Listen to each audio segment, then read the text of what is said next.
You're watching over and over and over again the Positive Arsenal channel.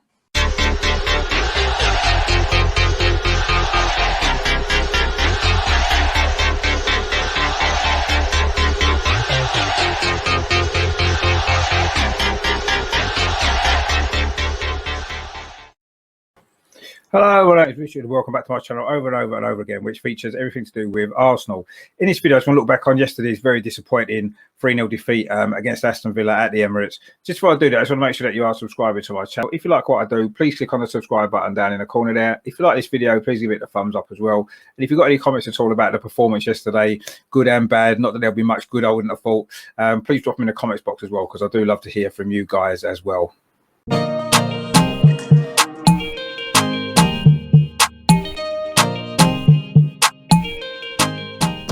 Obviously, there were no real shocks, was there, in the team selection? It was exactly the same 11 which had started the victory at Manchester United the previous week. So Bernd Leno started in goal. The back three was Rob Holding, Gabriel and Kieran Tierney.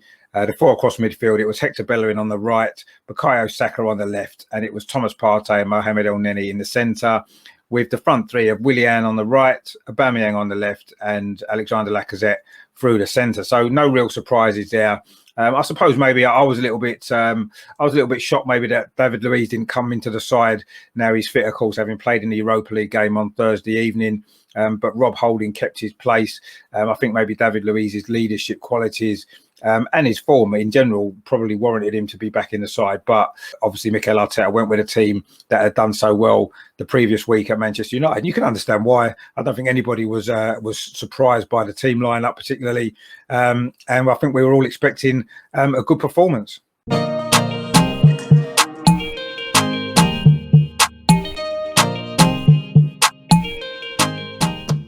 Well, I mean, what can we say about the game itself? Really, really poor, wasn't it, from Arsenal? Right from the first minute when Aston Villa scored that goal, which was subsequently disallowed. It just showed the difference in the intensity levels of both teams from the start, really. It was a good goal from Aston Villa, actually. 48 seconds on the clock. Grealish put the ball into the box from McGinn. A good first touch and a good finish as well into the roof of the net. But Ross Barkley had strayed offside in front of Bernd Leno. And you could see why it was disallowed. I don't know why it took them 5 minutes to come to that decision. But anyway, it was the right decision. But it was a let-off for us. And we didn't really learn from that, did we? We perhaps had a good chance to get in front. McGinn did a short back pass this time. Thomas Partey reacted quickly, burst into the box, but Martinez was out quickly to save. Now, he did look as though that was where he picked up his injury, which subsequently would mean he wouldn't play any part in the second half. And I do think that made a difference to the whole way that we approached the game. Willian then had a chance as well. He fired over. It was a fairly good move, actually. The ball came to him from a Aubameyang cross, but he fired over the top. Aston Villa took the lead after 24 minutes, and they probably deserved that at that point. It wasn't really a surprise. Again, it was down our right-hand side. Grealish and Barkley linked up really, really well. Waited for an overlap from Matt Targett, the fullback. Barkley rolled him in. He pushed the ball to the far post, and there was Trezeguet, or it looked like Trezeguet had come in to apply the finishing touch. But actually, replay showed it was actually Bukayo Saka with an own goal. It was him that actually got to the ball first and knocked it into the net. I suppose ironic after 2 own goals went in our favour, of course, during the week. After that, we did put a spell of pressure on the Aston Villa goal. We didn't create any chances in particular, but we did, we had a lot of possession in front of their penalty area. We looked like we was fighting to get back in the game at that point. We didn't really have many chances. Thomas Partey fired an effort wide after Martinez had pushed out a cross by Saka. That was probably the nearest that we came until the 41st minute. That was a great opportunity it was to get level. Would have been a big turning point in the game as well. It was a great cross from the left from Kieran Tierney. It found Lacazette's head 6-7 yards out. He got in between the two central defenders, but he headed over the top when really he had to hit the target. And that proved to be a crucial miss, actually, in the end. In the second half, of course, I say Thomas Partey never came back out again due to an injury. It was Dani Ceballos who came on to replace him.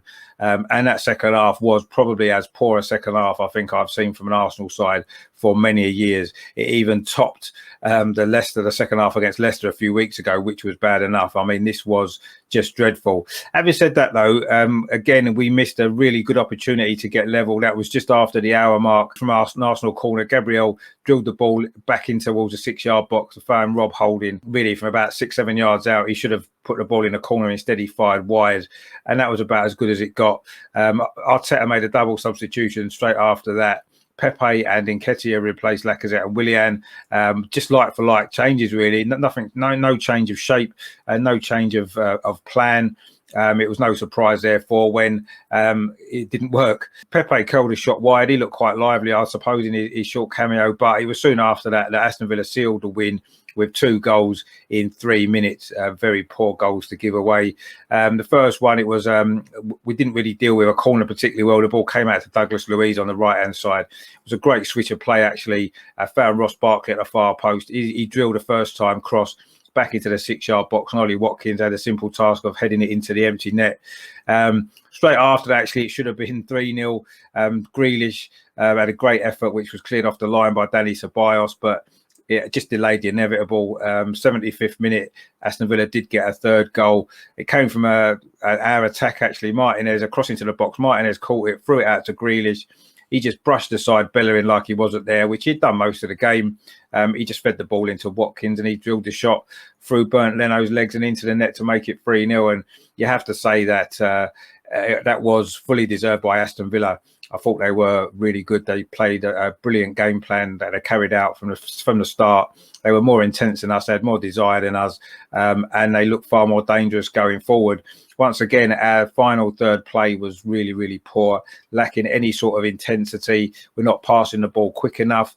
And then, of course, you know, that's maybe been fair enough when the defence has been so solid, but the defence in this particular game were wide open far too much. And Aston Villa could have scored 3 or 4 more goals, if we're honest. So very, very poor performance. I'm not really sure what was going on.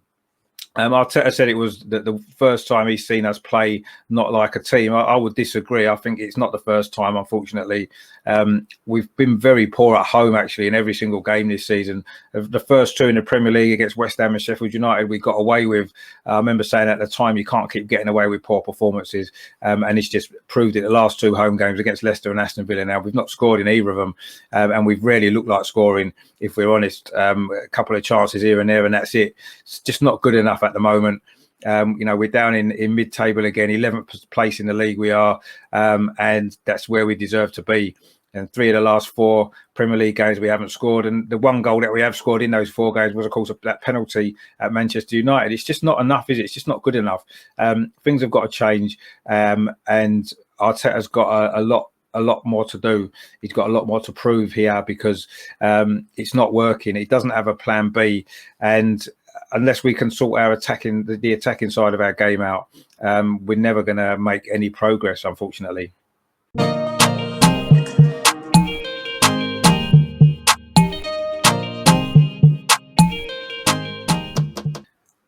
This is going to be a tricky one. I don't think any of our players deserve man of the match. I've got to be honest. Every single one of our players was poor, below par, and it was a dreadful performance all round. So hopefully for one off only, I'm actually going to give the man of the match to a player from the opposition. For Aston Villa, I think it has to go to Ross Barkley. I thought he was the big difference, actually. Him and Grealish were outstanding. I thought Barkley just shaded it. He just seemed to have a little bit more influence in the final third, in the final ball and stuff like that. So that's what I'm going to have to give man of the match to, I'm afraid. I just don't feel any Arsenal player deserved it. I don't think anybody played well for Arsenal. In fact, if I was giving marks out of 10 for the Arsenal team, I don't think any of them would have got more than a 5, and that's probably generous. I say hopefully it's just a one-off, but the man of the match is going to go to Aston Villa's Ross Barkley. I thought he was outstanding.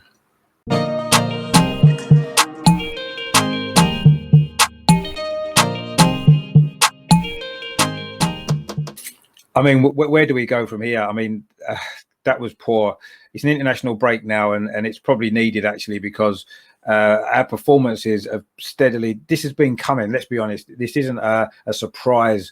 Maybe it was a surprise at how many goals we lost this game by, but this performance certainly wasn't a surprise. It's been coming, hasn't it? We've been steadily getting worse, I think, since the start of the season. I say at home we've been really poor. It is our attacking play that's a big problem. We're not fluid in our attack at all. The front three aren't creating chances for themselves. The midfield aren't creating chances for them, and it's just it's dreadful to watch. We're not playing good football, and that's the annoying thing. I mean, I go back a long way. And even in the early 1980s, when we had people like John Hawley playing up front, even then we looked more likely to score goals in games than we're looking at the moment. Despite the fact that we've got some great attacking players, we're just not getting the most out of them. This is Arteta's job. He's done a good job overall on the defensive shape of the team, and we're a lot more difficult to score against generally. So he just needs to now work on this attacking side of our play. We need to move the ball quicker. The way Aston Villa played yesterday against us was absolutely brilliant. Full credit to them. They were outstanding, and they just showed how you can play, how you can be solid defensively, which they were, and also as well carry a great threat in attack. And that's almost like how Arteta wants us to be, but this transition is taking far too long. And it needs to be sorted out. We've got some really tough games after the break, starting off away at Leeds. I know they want a bit of a poor run, but that's going to be a tough game. We've got to get this sorted out, and we've got to do it quickly. Arteta's got a lot of work to do. Is he putting too much faith in some players that aren't performing? I don't know. Let's be honest, when we saw the team line up at the start of the game, I think everybody would have picked the same team pretty much, because that was the team that had won it away at Manchester United the week before.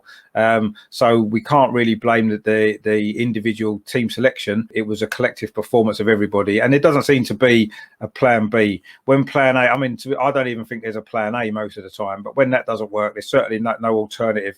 The substitutions were just like for like when that hadn't even been working. Why not try something different, change the shape of the team, do something? Arteta didn't do that, and we ended up losing heavily. A lot of work to do, a lot of improvements need to be made. Otherwise, it's going to be a long season, isn't it? So Saturday then, a little review of yesterday's very disappointing performance. I say, please put your comments in the box what you made of it all. Personally, I was so disappointed with the way we played, and I say, unfortunately, not really that surprised. Please stay tuned to the channel. I'll have my weekly Premier League review coming out as well later on today. I will be putting a live show out as well. We're going to do a positive Arsenal podcast to try to find some positives in all of this. I know it's difficult at the moment, the way that we've been playing, but I'll try and get that sorted out for this week as well. A few other bits and pieces coming up as well. So stay tuned to the channel. If you haven't done so already, please subscribe down in the corner there. And also as well, give this video the thumbs up. And of course, in the meantime, as we head towards this international break, put this game behind us. Come on, you Gunners!